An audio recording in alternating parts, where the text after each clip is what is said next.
नमस्कार साथियों, हमारे विशेष कार्यक्रम में आप सबका स्वागत है। आपके साथ हूं मैं समरीन और हमारे साथ स्टूडियो में मौजूद हैं आयुष कृष्ण त्रिपाठी, जो पेशे से तो नहीं कहेंगे लेकिन फिर भी इनका जो इंटरेस्ट है वो है फोटोग्राफी में। और इनकी खासियत ये है कि 12 साल की उम्र से इन्हें पता चल गया था कि इन्हें क्या करना है, यानी कि इनको ज़िंदगी में किस तरह से आगे बढ़ना है, कैसे अपने काम को आगे ले जाना है। एक बच्चे के लिए बहुत मुश्किल होता है, बहुत खेलने की उम्र में आप अपना करियर तय कर लें, ये बहुत बड़ी बात होती है। तो आयुष ने 12 साल की उम्र से फ़ोटोग्राफी की शुरुआत की और फिर आयुष की ये जो चाहत थी, ये जो ख्वाहिश थी, ये पूरी दुनिया में फैली। इंग्लैंड, रशिया, फ्रांस और भी बहुत सारी कंट्रीज़ में आपकी एग्जीबिशन में पिक्चर्स डिस्प्ले हुई जिनको लोगों ने बहुत सराहा। यानी कि न सिर्फ हमारे देश में बल्कि अंतर्राष्ट्रीय लेवल पे भी इनकी ये प्रतिभा जानी गई, पहचानी गई और सराही गई। तो बहुत बहुत स्वागत है आयुष आपका हमारे कार्यक्रम में। बहुत बहुत थैंक यू सो मच मुझे ये प्लेटफॉर्म देने के लिए कि लोग से मैं बात कर पाऊँ फोटोग्राफी को लेके। Thank you so much. कैसा लगा था 12 साल में, क्या मोमेंट था, क्या कैसे शुरुआत हुई इसकी? मेरा एक भाई है मानस, उसके साथ बैठे हाल एक दिन में बात हुई तो मानस ने कहा कि यार तुम्हारे अंदर कोई एक बात नहीं है जिससे तुम कुछ कर सको। तो उसने बताया 12 साल कि की उम्र में ये बात। हाँ पता नहीं वो सवाल अच्छा था पर इंसान गलत थे हम और उम्र गलत थी। करेक्ट। तो बाद में उसने बताया कि फ़ोन से फ़ोटो खींची जाती है, इसको फोटोग्राफी कहते हैं। फ़ोटो में स्टोरी हो या कुछ मूवमेंट हो जिसको रिकॉल कर पाए आदमी। तो मेरा भी मन किया और मैं स्टार्ट किया फोटोग्राफी खींचना। तो एक मूवमेंट आया जिसपे एक पेड़ के एक छोटे से पत्ते पे एक पानी की बूंद गिरी, बारिश का टाइम था और वो बूंद ऐसी गिरी जैसे लग रहा था कि वो एक अम्ब्रेला टाइप का है, पूरा एक उसके ऊपर ढक गया है और वो पेड़ जो है वो जो छोटा सा पत्ता है वो छुप रहा है उसके नीचे। वो मोमेंट बहुत प्यारा लगा मुझे और मैंने उसको फ़ोन में रखा। और नेक्स्ट दिन पेपर दिया, पेपर दे के जब घर आया तो फिर जब उस मोमेंट को देखा तो मुझे लगा कि क्या मोमेंट है ये मोमेंट मुझे फिर से वो लाइव जीने को मजबूर कर दिया, या फिर कहिए कि फिर से एक अपॉर्चुनिटी दे दिया कि यार तुम वो टाइम रिकॉल कर पाओ कि क्या मोमेंट था। और फिर बिल्कुल सही कहा आपने आयुष। एक्चुअली जो फोटोग्राफी होती है या लोगों का जो इसमें इंटरेस्ट है वो दिन पर दिन बढ़ता भी इसीलिए जा रहा है बिकॉज ये आपको उस वक्त में ले जाता है जो पीछे छूट चुका है। अमूमन होता ये क्षण गुजर गया और ये वापस कभी नहीं आने वाला है, ये हमारी मेमोरीज में चला जाता है और जैसे जैसे वक्त गुजरता है तो वो मेमोरीज भी धुंधली पड़ जाती हैं। तो फोटोग्राफी एक ऐसा माध्यम है जिसके ज़रिए आप टाइम ट्रेवल करते हैं, आप उस मोमेंट में जाते हैं। आपने 12 साल की उम्र में इसकी शुरुआत की, फिर वो नज़र कहाँ से आती चली गई या कैसे आपने इस स्किल्स को शार्पन किया, ब्रश अप किया, कैसे किया? तो गांव में रहने से क्या हुआ कि मूवमेंट जो थे गांव के बहुत क्लोजली दिखने लगे लोगों का मूवमेंट। वो सुबह सुबह वॉक करना, वो दादाजी की धोती पहनना, वहाँ महिलाओं का अलग एक पहनावा था क्योंकि शहर जाना होता था मेरा अक्सर, तो वहाँ पे जो एक अलग जिंदगी थी और गांव की अलग जिंदगी देखने में बड़ा मजा आता था। कि कैसे लोगों का खुद की एक दुनिया है जहाँ पे वो अपने अपने लोगों को सराहते हैं, अपने अपने लोगों से बात करते हैं। तो मैंने सोचा कि क्यों ना फोटोग्राफी में एक खुद की दुनिया बनाया जाए जहाँ खुद के कैरेक्टर हो, जहाँ खुद की एक मूवी चल रही हो, जहाँ खुद एक अलग दुनिया हो, जहाँ पे कोई सोसाइटी ना हो, कोई कुछ ना हो, बस सब खुश हैं उस सोसाइटी में रहने से, उस दुनिया में रहने से।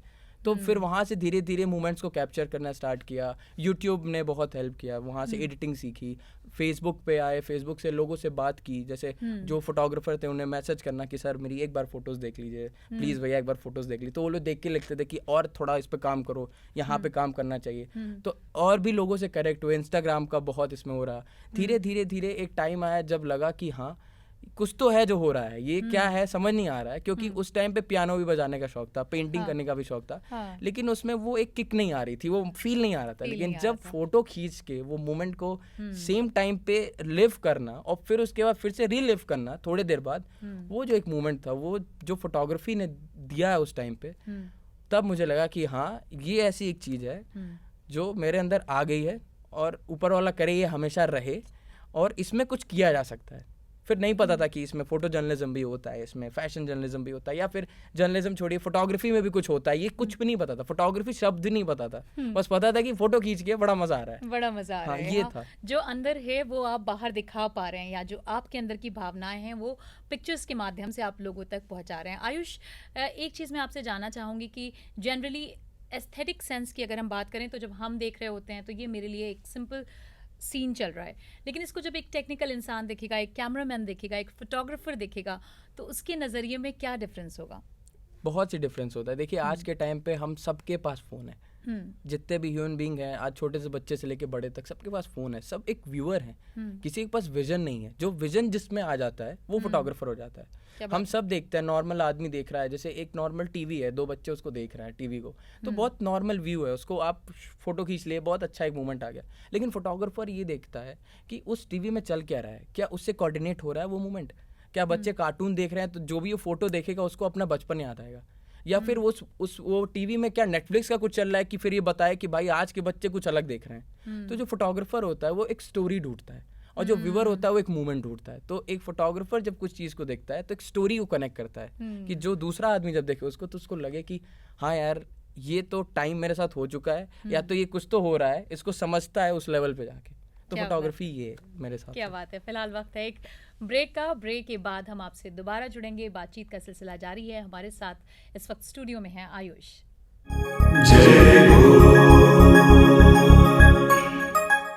ब्रेक के बाद आप सबका फिर से स्वागत है हमारे विशेष कार्यक्रम में, जिसमें बात हो रही है फोटोग्राफी की। और फोटोग्राफी की अगर बात की जाए तो आज के वक्त में इसका इस्तेमाल और भी ज़्यादा बढ़ चुका है, बिकॉज सोशल मीडिया का दौर है। लोग अपने पिक्स के लिए बहुत ज़्यादा कॉन्शियस हैं। किन किन छोटी छोटी बातों का ख्याल रखें, एक अपनी चाहे सेल्फी ही ले रहे हों या अपनी ही पिक ले रहे हों, एक अच्छी पिक्चर के लिए किन किन बातों का ध्यान रखें? एक सबसे अच्छी पिक्चर्स के लिए ध्यान देने का सबसे नॉर्मल तरीका है कि उस पिक्चर में आपका पार्टिसिपेशन हो।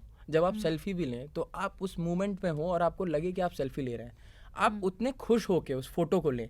बस वो प्रेस करने तक स्माइल ना रहे, प्रेस करने के बाद और प्रेस करने के पहले भी एक सेल्फी लेने तक वो स्माइल रहे कि हाँ मैंने खुद की फोटो ली है। वो जो सेल्फ लव कॉन्सेप्ट है ना, वो सेल्फी लेने तक दिखे। या फिर जब किसी की भी आप फोटो ले रहे हैं, सामने वाले की, कोई आपका फ्रेंड है या फिर कोई भी है, फैमिली पर्सन है, जब उसकी आप फोटो लें तो उस टाइम फोटो लेते वक्त आप लाइट कंडीशन का ध्यान दें। थोड़ी सी जो उसमें बात है लाइट कंडीशन, क्योंकि लाइट जो है वो एक ऑक्सीजन की तरह है फोटोग्राफी में। अगर लाइट नहीं है तो फिर फोटो बनाना नामुमकिन टाइप की बात हो जाएगी। तो थोड़ा लाइट का देखें आप कंडीशन की, हाँ लाइट किस तरफ से है, क्या लाइट हो, एडिशनल लाइट मैं दे सकता हूँ कि नहीं फ्लैश से, या फिर कुछ ऐसा देखे कि क्या दूसरे के फ्लैश से लाइट दे दे। तो लाइट का एक ध्यान दे, बाकी उस मूवमेंट को क्रिएट करें। नॉर्मल पिक्चर्स आज देखिए, आज भरमार है, इंस्टाग्राम, फेसबुक, व्हाट्सएप पे स्टोरी हर वक्त लाखों लोग डाल रहे हैं। इसमें अलग हट के दिखने का एक ही तरीका है कि आप उसमें एक फोटो में आप खुद की भी फोटो लें, तो एक मूवमेंट लें, एक मूवमेंट लें। हाँ, करेक्ट। जब आप कोई जगह घूमने जा रहे हैं, जैसे आप अगर कुतुब मीनार घूमने गए, तो कुतुब मीनार के साथ एक नॉर्मल चॉइस है कि आप खड़े होकर कुतुब मीनार के साथ फोटो ले लिए, और एक है आपने सेल्फी लिया कुतुब मीनार के साथ, और ऊपर से प्लेन भी जा रहा है और चिड़िया भी जा रही है, और आपने एक मूवमेंट पे फोटो लिया। वो जो मूवमेंट है वो आपका पूरा एक ट्रैवल लॉग टाइप का हो जाएगा कि आपकी एक फोटो से पूरा पता चल जाए कि आप कहाँ गई थी और उसमें इस वक्त क्या हो रहा है और कैसी वो मूवमेंट है। अच्छा, ऐसा भी होता है आयुष की फेस, जैसे आप कुछ फेसेस देखते हैं, कुछ की बड़ी अच्छी फोटोग्राफ्स आती हैं, कुछ की नहीं आती है। मैं बात कर रही हूँ फोटोजेनिक की, उसका क्या रीज़न होता है? फेस में सिमेट्री को लेके ये होता है या क्या एंगल है ये? मैं इसमें बहुत छोटा सा इंसिडेंट आपको बताना चाहूँगा। इंदिरा गांधी जी जो हमारी प्राइम मिनिस्टर रह चुकी हैं, उनकी फ़ोटो सब लोग खींच रहे थे, सारे जर्नलिस्ट खींच रहे थे। उनकी नाक थोड़ी सी टेढ़ी थी। अच्छा। तो उनका फोटो एंगल नहीं आ रहा था, सब लोग बहुत परेशान थे, सारे जर्नलिस्ट वो फोटो खींचते। जैसे पहले के टाइम में कैसे रिकॉल करते थे, अगर ग्रेट लीडर्स की बात करें तो उनकी फ़ोटोज़ से रिकॉल करते थे। जैसे अगर चर्चिल की बात करें या नेहरू की बात करें, तो इन लोग की जो फोटो थी उसी से हम रिकॉल कर पाएंगे कि हाँ नेहरू ऐसे दिखते थे, चर्चिल ऐसे दिखते थे। तो इंदिरा गांधी का भी और सारे लीडर करते, उन्होंने पोर्ट्रेट बनवाया, जितने भी लोगों ने खींचा उनकी नाक टेढ़ी आ रही थी, उनके कुछ कुछ ऐसा शेप रह जा रहा था, कुछ तो क्लियर नहीं आ रही थी, वो पसंद नहीं आ रहा था। पर एक रघु राय सर है जिनको मैं बहुत एडमायर करता हूँ, उन्होंने उनकी ऐसे एंगल से फ़ोटो ली जिसमें उनका नाक ही नहीं पता चला कि टेढ़ा भी है। उनको जैसी चाहिए थी वैसी उनकी फ़ोटो मिली। तो जो फोटो कुछ भी किसी का भी लीजिए, सबके फेस में एक कहानी होती है। हम सब कहानी से घिरे हुए हैं। जितने भी आप मेट्रो में देखिए, आप नॉर्मल ट्रैवल करने में, सबके चेहरे पे सबकी एक कहानी है। उस कहानी को दिखाने के बस एक ही तरीका, अच्छा एंगल। अच्छा एंगल हो, सब खूबसूरत मतलब सबकी फोटोग्राफ खूबसूरत आ सकती हैं, जरूरत है आपका बस एंगल क्या एक है, अच्छा एंगल हो आपका कि आपका कौन सा साइड एंगल। और किन किन चीज़ों की ज़रूरत होती है? लाइट, एंगल, और सबसे बड़ी बात है कैमरे को कैसे आप होल्ड करते हैं फोटो खींचते टाइम। ओके। ठीक है, जैसे कि कई बार क्या होता है, हम नॉर्मली किसी भी टेढ़ा करके साइड भी करके फोटो ले लेते हैं। तो होता क्या है कि जो आप दिखाना चाहते हो दिख नहीं पाता है। जैसे अगर सेल्फी लेने की बात हो तो वो तो एक अलग बात है, वो तो ट्रेडिशन है कि आप वर्टिकल कर लिए, हॉरिजॉन्टल कर लिए। लेकिन जब आप दूसरे की फोटो लेते हैं तो आप कोशिश करते हैं कि वो जो फोटो जो इंसान मेरा ले रहा है या जिसकी मैं ले रहा हूँ फोटो, वो खुश हो जाए देख के कि भाई क्या फोटो लिया है। तो एक जो कैमरा मूवमेंट है, जैसे हाथ में जिस तरह आपको पकड़ना है, अच्छे वे में पकड़िए, जूम, ऑप्टिकल जूम का इस्तेमाल करिए। ऐसी फोटोज खींचिए जिसमें एक मूवमेंट हो, जिसमें वो पर्सन भी खुश दिखे, क्योंकि फोटोज को आदमी तब देखता है, रिकॉल करता है, जब या तो मूवमेंट हो या तो बहुत खुश हुआ हो। तो खुश हो, वो मूवमेंट में उस आदमी को खुश होना चाहिए, बहुत खुश है वो, और एक स्टोरी होनी चाहिए। मैं आपसे ये भी जानना चाहूँगी कि जब आप एग्जीबिशन के थ्रू आप इंटरनेशनली आपकी पिक्चर्स डिस्प्ले की गई, तो आपको कैसा लगा और कैसे आपका ये सफ़र तय हुआ देश से विदेश का? तो बेसिकली जो कॉम्पिटिशन्स होते हैं गूगल पे, गूगल आज के टाइम पे, जैसे क्या उम्र थी आपकी उस वक्त? जब 14 थी मेरी एज, जब पहली बार मैंने डिस्कवर साल किया। में? हाँ, ओके। कि हाँ, फोटोज इंटरनेशनली भी पब्लिश होती है, आपको कंपटीशन में विन करना पड़ेगा बस उसके लिए। अगर विनर होती है फोटो तो फिर वो आपसे कॉस्ट नहीं लेते हैं, ना कुछ भी कॉस्ट नहीं लेते हैं, वो फोटो प्रिंट करते हैं और लगाते हैं फोटो फ्रेम में करके, और लोगों को बुलाते हैं, दिखाते हैं कि हमारे कंपटीशन कराया था हमने और ये विनर है और इसकी फ़ोटो है। तो मेरे दिमाग में दो चीज़ आया कि भाई डॉलर्स में पैसे देना अपने आर्ट वर्क के लिए वर्थ इट नहीं है। किसी भी फॉर्म में, रूबी में देना, रुपी में देना, किसी भी फॉर्म में वर्थ इट नहीं, क्योंकि जब पैसा आप खुद की आर्ट के लिए दे रहे हैं तो मतलब आपका आर्ट उतना है ही नहीं, डेवलप ही नहीं हुआ है कि आप प्रमोट करने के लिए अपने आप को दे रहे हैं, फोटो लगा रहे हैं। Correct. तो विन करना पड़ेगा, सबसे पहला कॉन्सेप्ट आया कि कुछ उस विन करना पड़ेगा। उसके लिए, विन करने के लिए एक बहुत अच्छी फोटो बनानी पड़ेगी, और फोटो अच्छी बनाने के लिए आंख अच्छी करनी पड़ेगी देखने के लिए। तो फिर धीरे धीरे देखना स्टार्ट किए, बिना कैमरे के मूवमेंट्स को देखे। रोज जाके चौराहे पे बैठ के बस ये देखते थे कि ये क्या मूवमेंट हो रहा है, ऐसे क्या हो रहा है, वैसे क्या हो रहा है। फिर जब 3-4 दिन बीता, फिर कैमरे लेके आए, फिर सेलेक्टिव फोटो खींचना स्टार्ट किए। आज हमारे पास फ़ोन में या कैमरे में अनलिमिटेड फ़ोटो खींच सकते हैं, लेकिन अगर हम लोग सही ढंग से उसको यूज़ करें, जैसे फिल्म कैमरे पहले होते थे कि कुछ ही रोल्स थे, तो आज हम लोग लिमिटेड स्लॉट में खींच सकते हैं। आप SD कार्ड अपना भर दीजिए और बस 5 ही स्लॉट छोड़िए, और बिना फ़ोन लिए आप कहीं निकल जाइए, बस आपके पास 5 स्लॉट है, आप डिलीट भी नहीं कर सकते। फिर आप खींचिए फ़ोटो, फिर आप देखिए कि आपका विजन कितना इंप्रूव हुआ है 1 महीने में या 1 हफ्ते में। तो वहाँ पे धीरे धीरे कुछ ऐसी फ़ोटोज़ आई ऊपर वाले के आशीर्वाद से, क्योंकि मैं मानता हूँ बिना ऑलमाइटी के कनेक्शन से आर्ट बड़ा मुश्किल है। तो वहाँ से कुछ फ़ोटोज़ ऐसी अच्छी आई कि कुछ बच्चे की मूवमेंट आ गई, कुछ ऐसा एक सिनेरियो आ गया जो अमूमन लोगों को नहीं दिख रहा था। फोटोग्राफी या एक आर्ट फॉर्म ये होता है कि जो नॉर्मल लाइफ में चल रहा है, पर उसमें आप कुछ एक अलग लाइन खींच दिए, वहाँ पे आपको दिख गया कि अरे वाह क्या चला है ये। जबकि सेम है, मून वॉक, इतना नॉर्मल वॉक, लेकिन उसमें मून वॉक कर देना एक वॉक में सबसे अलग हो जाता है। तो वो एक जो आया वहाँ से धीरे धीरे कि हाँ फोटोज़ अच्छी आने लगी। फिर मैंने कंपटीशन में अप्लाई किया।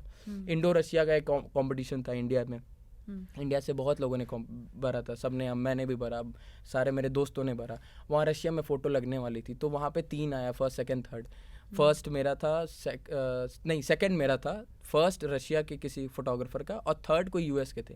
तो जो विनर्स थे उनकी कोई चार्ज नहीं थी फ़ोटो प्रिंट कराने की। बाकी जो पार्टिसिपेट किए थे अगर वो चाहते तो करा लेते। तो ये मुझे उस दिन से लगा कि हाँ भाई ऐसा है कि क्या उम्र थी उस टाइम पे? ये उस टाइम पे 16 थी, क्योंकि फिर 2 साल लगे समझने में, और मुझे लगता है कई साल लगने भी चाहिए अभी। और 16 साल की उम्र में आपने चौराहे पे बैठ के ऑब्जर्वेशन वाले नज़रिए के साथ प्रैक्टिस की, इसमें आपका कोई गुरु नहीं था? नहीं, आपने ऐसे शुरुआत की अपने करियर की? जी, मैं अपने बिल्कुल, मैं गुरु जो फोटोग्राफी में नहीं, लेकिन मैं अपने लाइफ में अगर किसी को गुरु मानता हूँ तो मैं अपने पिताजी को मानता हूँ। क्योंकि अगर मैं नहीं बताता उनसे कि पिताजी मैं फ़ोटो खींच रहा हूँ, और पिताजी नहीं बोलते कि तुम करो ये, तो शायद नॉर्मल मिडिल क्लास लाइफ की तरह वो भी कहते कि IIT कर लो, या तो नीट कर लो, या तो इंजीनियर बनो, या तो डॉक्टर बनो, या तो बिजनेस संभालो, यही 2-3 चीज़ कर पाओगे। कि उन्होंने कहा कि नहीं, ऐसा नहीं है, तुमको जो मन कर रहा है, तुम्हें फोटोग्राफी करना है फोटोग्राफी करो। मेरे माता जी ने एकदम सेम, मम्मी ने इस बात कही कि तुम्हें जो अच्छा लग रहा है करो, क्योंकि हम नहीं चाहते कि तुम भी रैट रेस में भागो सुबह 9 to 5 में। हो सकता है तुम करो, लेकिन तुमको जो तुम करो उसमें मजा है। तो कोई ऐसा सच फोटोग्राफी में गुरु नहीं है। मैंने द्रोणाचार्य की तरह, जैसे एक एकलव्य ने द्रोणाचार्य को मान के गुरु रखा था, मैं अभी भी रघु राय सर को मानता हूँ, और मैं लाइफ टाइम जब तक एक आखिरी सांस होगी तब तक मैं उनको गुरु मानूंगा कि उनको मैंने अभी तक उनसे मिला नहीं हूँ, और बस मेरा जो उनसे कनेक्शन है उनकी फ़ोटोज़ से है, उनकी स्पीचेस से है। तो कोशिश करेंगे कि सर जब भी मिलें तो उनको मैं बताऊं कि सर आपको देख के प्रैक्टिस किया है। जब पता चला है कि सर आप इतने बड़े आदमी हैं फोटोग्राफी में, क्योंकि अगर फोटोग्राफी में बड़े आदमी आप इसलिए हैं क्योंकि फ़ोटोज़ हैं आपके पास, तो आपकी फ़ोटोज़ से सीखा है। द्रोणाचार्य एकलव्य की तरह द्रोणाचार्य को समझा है और एक मूर्ति की तरह आपको पूजा है एक फॉर्म में। तो फोटोग्राफी में सच तब नहीं था, एक एज तक 18 तक 17 तक, लेकिन जब समझ में आया कि नहीं बिना गुरु के तो चल नहीं पाएगा आर्ट। क्योंकि आप जब परेशान होते हैं, जब आपको आपका आर्ट नहीं समझ में आता है कि किस डायरेक्शन में जा रहा है, आपको पता चल रहा है कि आपकी पूरी लाइफ गुजर रही है बस आप एक बॉटल में इमेजिनेशन देख रहे हैं, तब गुरु की ज़रूरत पड़ती है। गुरु तब आपको बताता है कि तुम क्या गलती कर रहे हो, तुम्हें क्या नहीं करना है। वो अपने एक्सपीरियंस से समझाता है कि यहाँ गलती नहीं करना है। खैर अभी वो तो नहीं हो पाया गुरु से, लेकिन ये तो पता चल गया कि देखना कैसे है। 12 साल की उम्र में आपने पहली फोटोग्राफ एस्थेटिक सेंस के साथ खींची, और क्या इंटरेस्ट रहे आयुष के फोटोग्राफी के अलावा ज़िंदगी में?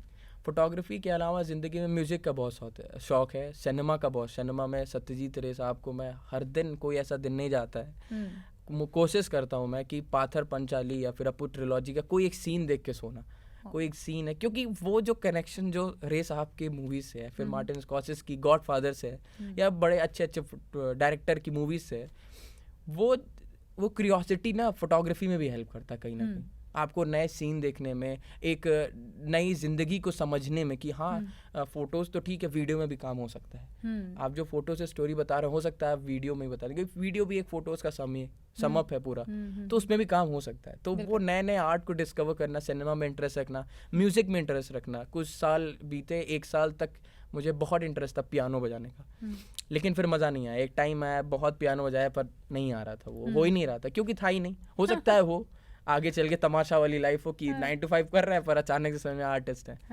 तो वो नहीं था। पेंटिंग का शौक था, पेंटिंग का कुछ शौक था। विंचेंट वैन गॉग की पेंटिंग देखना, अच्छे अच्छे पेंटर्स की पेंटिंग देखना, पिकासो सर की पेंटिंग देखना, इन लोग की पेंटिंग देख के बहुत ऐसा लगता था कि हाँ ये तो हो सकता है हमसे भी, पर होता नहीं था, तो फिर उसको भी साइड कर दिया। लेकिन फोटोग्राफी के अलावा सच कोई इतना मेजर इंटरेस्ट नहीं, क्योंकि फोटोग्राफी में इतनी कुछ है कि कैसा होता है जब सामने कोई मोमेंट गुजर गया और कैमरा हाथ में नहीं है। सच मानिए कुछ समझ नहीं आता है, बॉडी लगती है सुन पड़ गई है एकदम। क्योंकि अब ऐसा हो गया है ना कि बिना मूवमेंट देखे दिन ही नहीं अच्छा लगता है। कोविड के दौरान 2 साल वो थे, मतलब जब हम सब लॉकडाउन में फेस थे, मेरा हर दिन ऐसा बीतता है यार कि यार घर में कुछ खींच लेते हैं। मैंने सबको परेशान किया घर में। ज़्यादातर क्या रहता है विषय आपका? नेचर रहता है या फिर आप बाहर की फोटोग्राफ्स खींचना, या लोगों की किस तरह के ज़्यादा फोटोग्राफ्स आप खींचते हैं? स्ट्रीट और वाइल्ड लाइफ। स्ट्रीट फोटोग्राफी में जो एक कॉन्सेप्ट है, इसमें स्टोरी टेलिंग आता है कि आप स्टोरी बताएं। हाथ, जैसे हाथ है, अब हाथ में ऐसी फोटो खींचें आप अलग अलग हाथ की मूवमेंट्स का एक साथ, कि कुछ लगे कि हाथ कुछ बात कर रहे हैं एक दूसरे से, कुछ लगे कि गाड़ी कई सारी खड़ी है वो बात कर रही है, या तो इंसान कुछ है जो जिसका कोई दूसरे से कनेक्शन नहीं है लेकिन फिर भी वो बात कर रहे हैं शेडो में, या कहीं ना कहीं एक अलग लाइफ में जहाँ पे एक इमेजिनेशन की दुनिया है। तो स्ट्रीट फोटोग्राफी एक बहुत मेजर मेरा इंटरेस्ट है इस फील्ड में, फोटोग्राफी में, और हम चाहते हैं कि ये रहे और होना भी चाहिए, रहना भी चाहिए। बहुत बहुत शुक्रिया आयुष हमारे साथ जुड़ने के लिए, हमसे बातचीत के लिए। हम अपने कार्यक्रम को वाइंड अप करें उससे पहले जो लोग आपको देख और सुन रहे हैं उनसे आप क्या कहना चाहेंगे? अगर वो फोटोग्राफी की फील्ड में आना चाहते हैं, इसमें अपना करियर बनाना चाहते हैं, तो वो किस तरह से प्रिपरेशन करें? तो अगर फोटोग्राफी आप करना चाहते हैं या फिर आपका इंटरेस्ट भी है तो 2 चीज़ एकदम ध्यान रखिए। पागल हो जाइए इस फील्ड में, आपको कुछ और सोचना ही नहीं है। इस फील्ड में आप दिन रात सोते टाइम भी आप अगर नींद भी खुल ले तो आपको लगे कि हाँ ये फ़ोटो बड़ी अच्छी है। क्योंकि अगर आप आर्ट को अच्छे ढंग में नहीं जी पाएंगे ना, तो आप जो आर्ट है वो कुछ दे भी नहीं पाएगा आपको। जब तक आर्ट में अच्छी तरीके से घुसेंगे नहीं, आपको आर्ट कुछ नहीं प्रोवाइड करेगा। और आज के टाइम में इतने ज़्यादा लोग हैं इस दुनिया में जो आर्टिस्ट हैं, नॉर्मल ह्यूमन बीइंग की बात नहीं कर रहा हूँ मैं, आर्टिस्ट हैं जो आपसे लाख गुना अच्छे हैं। अभी हम लोग इंडिया में बैठे हैं, उत्तर प्रदेश में, लखनऊ में, कोई यूनाइटेड किंगडम में बैठा होगा, लंदन में, कोई वहाँ पे भी होगा एक फोटोग्राफर बहुत तेज होगा, अभी उसको लाइट नहीं मिली है, वो सब एक लाइट के इंतजार में है। तो अगर आपको इसमें सही ढंग से करना है और आना है तो आपको सबसे पहले अपने आप को इतनी ज़्यादा क्यूरियोसिटी होनी चाहिए कि बैठे बैठे कुछ भी आप, अगर आपको बोर ही नहीं होना है, आपके टाइम माइंड में चलता रहना चाहिए फोटोग्राफी। अगर स्टोरी टेलिंग फोटोग्राफी में आ रहा है, क्योंकि फोटोग्राफी भी कई टाइप की होती है, वेडिंग में आ गए, स्ट्रीट वाइल्ड लाइफ में आ गए, लेकिन अगर एज अ होल देखें, स्टोरी टेलिंग की बात करें फोटोग्राफी में, क्योंकि देखिए पोइट्री, जो पोएट होते हैं वो पोइट्री को कैसे यूज़ करते हैं, स्टोरी टेलिंग में उनके कुछ थॉट प्रोसेस होते हैं, शब्द से कह देते हैं, पेंटर कुछ पेंट कर देते हैं, तो फोटोग्राफी में जो फोटोग्राफर होता है अभिव्यक्त करना अपनी भावनाओं को, यस, वो एक फोटो से कर देते हैं। बिल्कुल। तो एक तो सबसे क्यूरियोसिटी रखिए, और दूसरी चीज, जो भी इस फील्ड में हो, जो भी अभी कुछ ट्राई कर रहे हो, अभी स्टार्ट कर रहे हो, या बहुत कुछ पा चुके हैं, उनसे बात करिए आप, उनसे कनेक्शन में, उनसे पूछिए कि आपको कैसा लगता है ये मोमेंट देख के, या फिर उनको अपनी फोटोज दिखाइए, उनके पास जाइए, उनको दिखाइए, समझाइए कि क्या चल रहा है आपकी लाइफ में। ये दो चीज़ से आ जाएगी फोटोग्राफी अच्छे से। तो ये थे आयुष, जिनको आपने सुना। अगर आप भी अपनी ज़िंदगी में कुछ करना चाहते हैं तो जो की है वो ये है कि आप जुनूनियत के साथ, पैशनेट होकर अपने काम को करिए, उसका रिजल्ट मिलेगा, आज नहीं मिलेगा तो कल मिलेगा।